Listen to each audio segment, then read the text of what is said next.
Hello po, good morning. Ito, gagawa tayo dito ng okoy na kalabasa. Ito po yung kalabasa. Tapos po, bibiyakin nyo sa gitna. Ayan. Ito, kinakayod na po ng aking pinsan. Ayaw po niya magpakita ng buka. Ano po, shy type po siya sa camera. Ganyan lang po, ikakayurin nyo. Tanggalan lang lamang ng buto. At mamaya papakita ko sa inyo kung ano susunod na procedure. Yan. Ito po yung nagawa po na nasabi ko sa inyo nakakayurin. Yan. Pangkayod ng buko.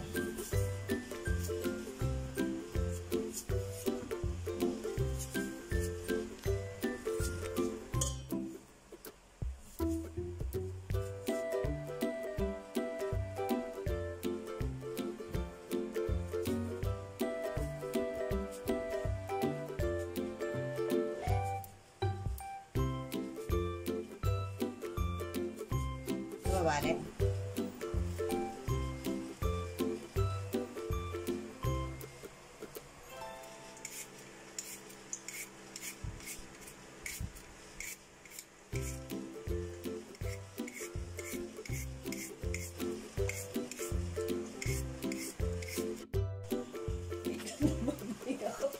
Ito po yung mga ingredients na gagamitin. Meron po tayo ditong cornstarch, harina, itlog, magic, and then paminta. Pure yung paminta kaya nakakabahin. Tayo po ay may lalagay na ng mga ingredients. May asin yan. Ito na yung asin. Okay na isa. Konti lang naman o.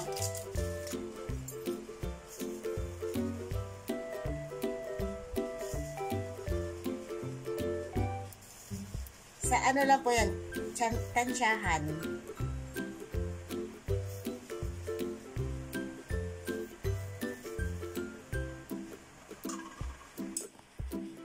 Ito po yung ginagawa sa probinsya namin na tinitinda, kalabasang okoy. Pwede po kayo dito maglagay, optional, maglagay kayo ng hipon. Pwede naman. Eh, kung wala kayong hipon, ito lang, plain, okay naman. Wala ho akong hipon, kaya yan na lang po.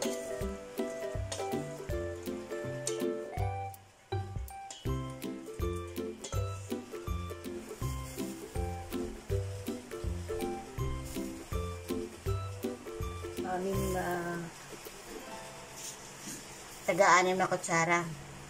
Mas lamang ang cornstarch. Mas malamang cornstarch kasi yung cornstarch kasi yan ang nagpapakrispy.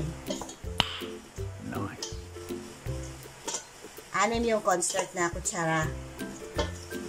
Tablespoon, 6 tablespoon po na cornstarch kasi Depende din sa dami. Depende sa dami ng kalabasa. Pero mas lamang po ang cornstarch. Ayan lang po tandaan nyo.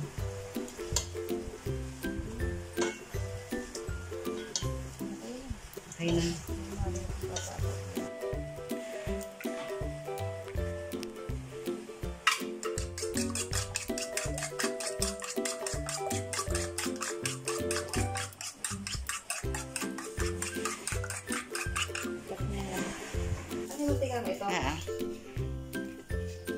Ito, mag-start na po tayo magperito.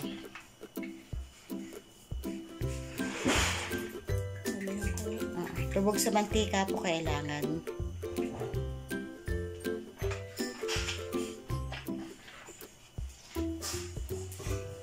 Masarap po ito, favorite ng mga bata. Pwede siyang merienda or pang-ulam.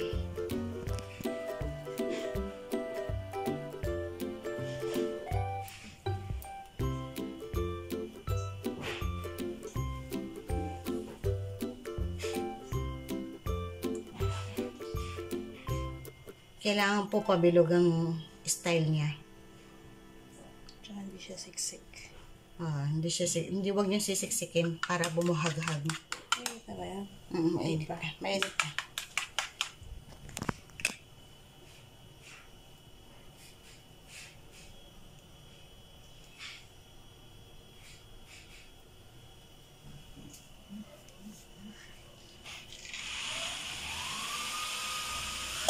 Nanginit na pala sa kamay ko.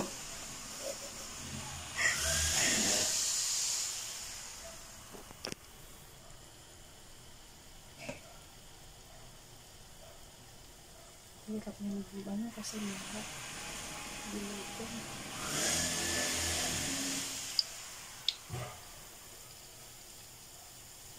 Hindi siya kailangan ng maraming itlog. Hindi.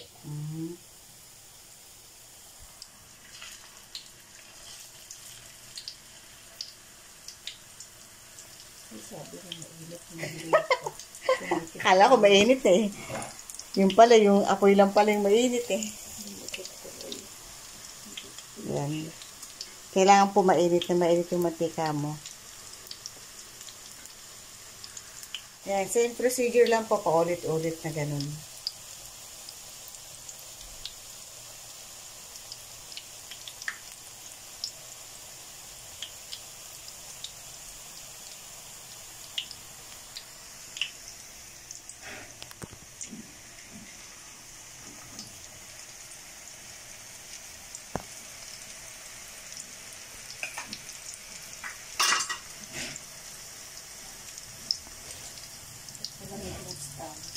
Yan. Dapat pala may bills tayo. Siguro yung nasa unitar na ito. Kaya, Oo. Kaya madilaw, no? Hindi naman maganda lagyan ng food color yung ganyan. Maganda natural.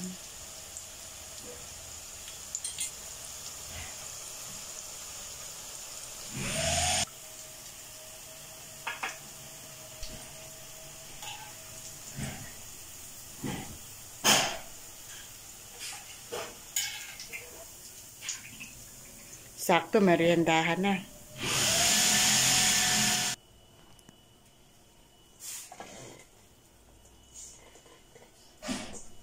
yung kaya parang siya nagtutubig kasi mura yung kalabasa natin. Dapat ano lang talaga.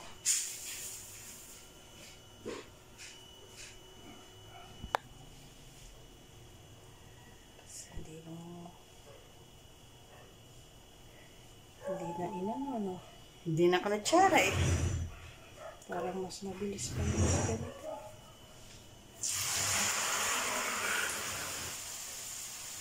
Yung technique din, kapag parang hindi siya lumambot, huwag mo siyang kukulubin.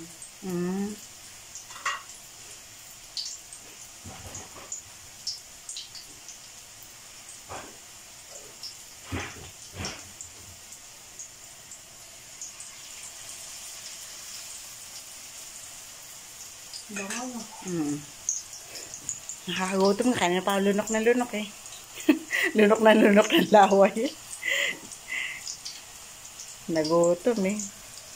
Masarap po kasi nito. Try niyong gawin. Ano nga, hindi pa mauubos yung itlog na yan.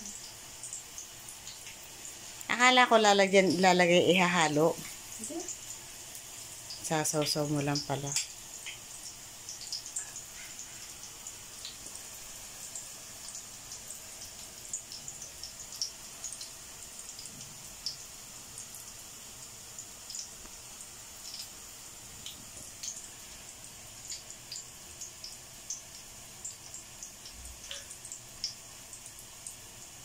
Para lang hindi siya magka-walay, dikit-dikit. Para pampakapit yung itlog. Pero kung magulang tong kalabasa na to, Kung magulang, no? mas maganda. Yan. Ang gamitin niyo pong kalabasa magulang. Harap mo sa'yo. Ang sarap. Tinikman ko po. Naririnig niyo?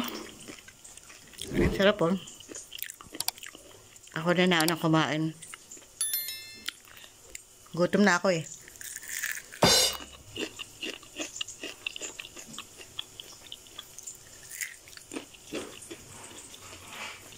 Ang sarap po.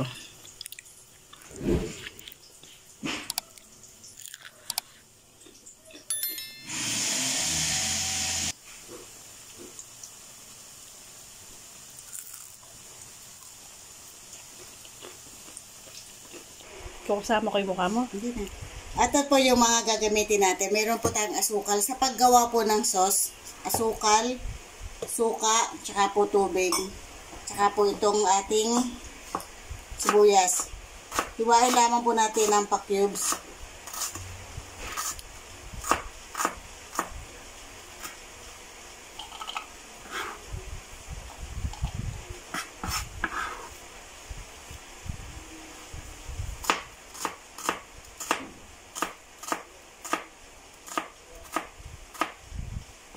Pwede po kayo maglagay dito ng paminta powder sa suka nyo.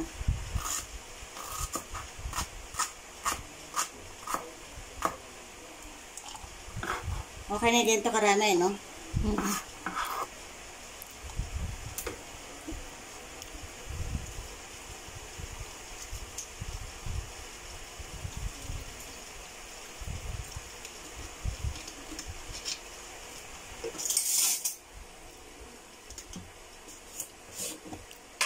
Tapos lagyan po natin ng tubig para hindi masyadong maasim. And then po asukal. Lagyan natin pipino. Paminta po. Pwede na, hindi na. Optional po kung gusto nyo. Kung gusto ng taong kakain or ayaw. Sili. Hindi natin sili.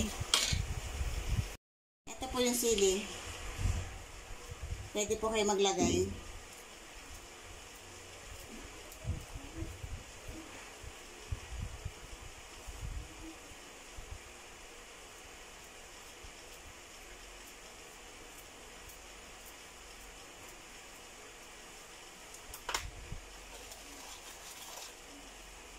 Nakagawa na tayo ng sausawan ng okoy na kalabasa.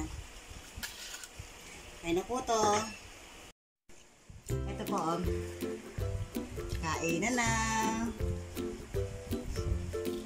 Buo tayo ng suka.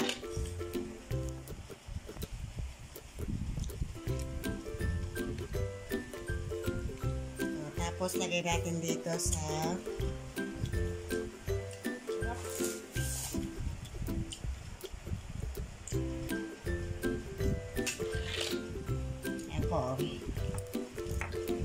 sarap na may nakasawsawan. Kain po tayo. Ang lutong. Kain po.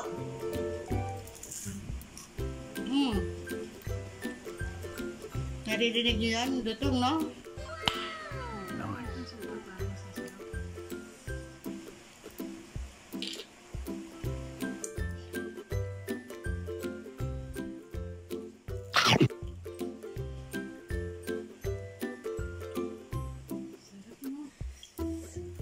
Perfect. Kung ayaw ng mga bata kumain ng gulay, mapapakain niyo po dito. Kasi masarap siya.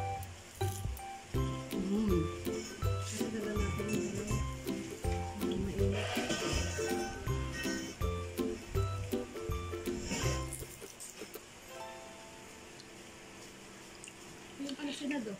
Nado, sarap.